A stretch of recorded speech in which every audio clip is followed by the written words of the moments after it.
While insurers had an inherent interest in denying or minimizing compensation, states faced special pressures to reward damaged veterans. As Waller observed, the veteran is always a powerful political force, for good or evil, because he has fought for the flag and absorbed some of the mana. He is sacred. He is covered with pathos and immune from criticism. Overgenerous compensatory policies could, however, ruin government finances as well as stabilize symptoms. Widespread apprehension developed after World War I that the lingering psychological effects of traumas would produce unsustainable numbers of claims for disability pensions. General suspicion of chronic psychological casualties prevailed. The question of who was a deserving beneficiary of financial compensation came to the fore. How could ex-soldiers who had suffered genuine psychic traumas in combat, and therefore truly merited compensation, be distinguished from those who simulated psychic wounds to escape the battlefield or to seek unmerited rewards?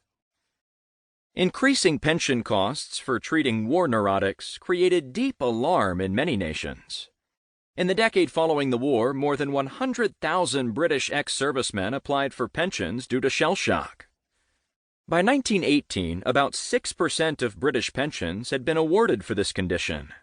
An additional 11% were awarded for heart problems, many of which were psychosomatic in nature. The problem of secondary gain from chronic shell shock was paramount.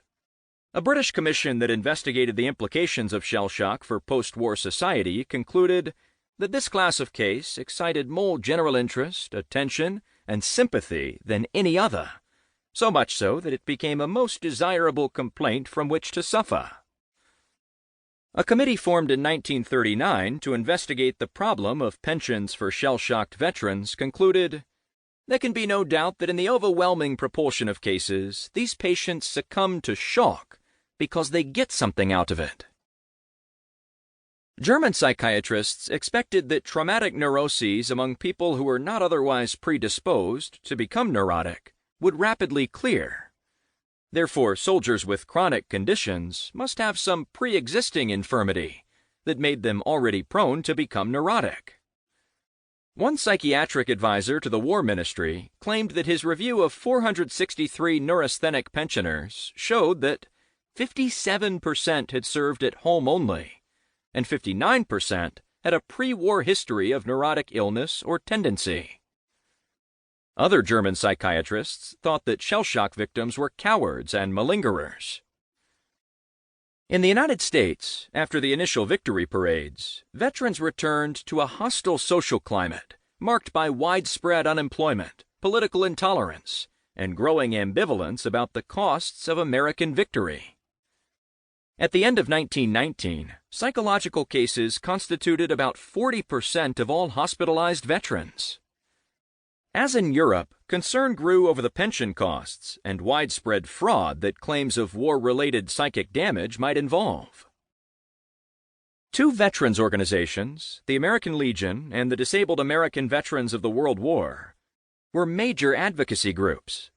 Their goal was to change perceptions of war neurosis and to make the federal government responsible for mental health care.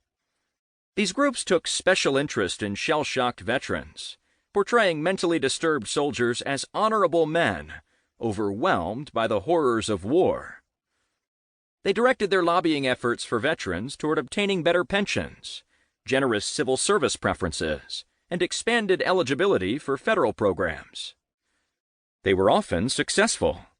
Legionnaires and comrades carved out a privileged legal status for war-disabled vets, one that accorded them monetary and institutional benefits superseding those of all other U.S. citizens.